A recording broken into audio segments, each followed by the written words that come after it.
Hello everyone, আসসালামু আলাইকুম। আমি ইমু খুলনা থেকে বলছি। আশা করছি যে যেখান থেকে আমার ভিডিওটি দেখছেন আলহামদুলিল্লাহ সবাই ভালো আছেন। আপনাদের দোয়ায় আমিও ভালো আছি।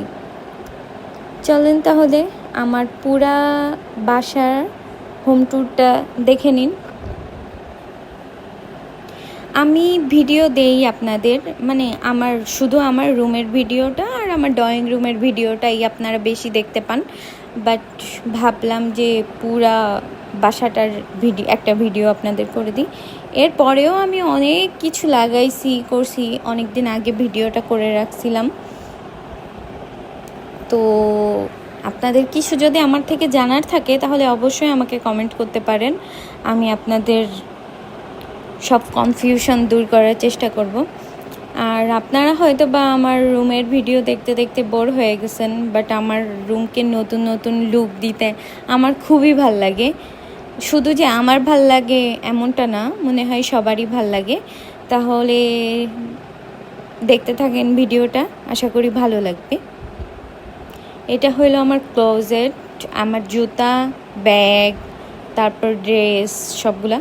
উপরের যে ক্লোজেটগুলো দেখতেছেন না, ওইগুলো পুরাটাই ফাঁকা, ওগুলাতে কিছুই নেই।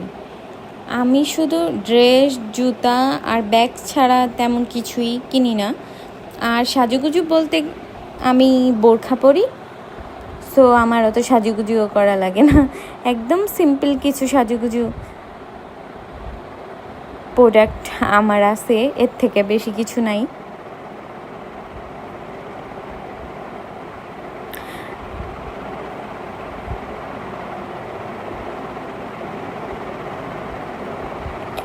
আর ভিডিওটা এমনভাবে করার ট্রাই করছি যে একটার ভিতরেই যাতে আপনারা সব কিছু দেখতে পারেন। মানে ভিডিওটা কোনো কাটই করিনি আমি। কাট করলে ভিডিও এডিট করতে আমার একটু কষ্ট হয়। এটা হলো আমার ওয়াশরুম, বাট আমার ওয়াশরুমে এখনও অনেক কাজ বাকি। এখনও কোনো মিরর বা বেসিন কিছুই বসাইনি। আশা করি এই মাসে বসাবো। আপনারা সবাই দোয়া করবেন আমাদের জন্য। মানে আমার রুমে যেরকম ছিল আমি সেই রকমেরই মন চাইছে ভিডিওটা করতে, তাই ভিডিওটা করে আপনাদের দিয়ে দিছি। এটা হলো আমার বেডরুম, মাস্টার বেড।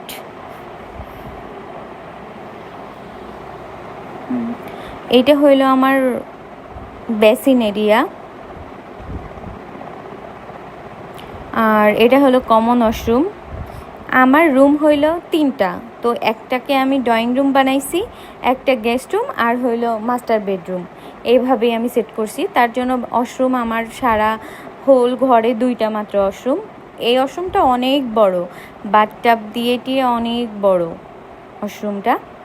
হয়তো বা আপনারাও দেখে বুঝতে পারতেছেন যে একটা বাথটাব যেহেতু আছে, তারপরে আছে, একটা বেসিন আছে, তারপরে আবার কমোড আছে, এরপরে প্যান আছে, সব কিছু মিলায় আমার এই ওয়াশরুমটা অনেক বড়।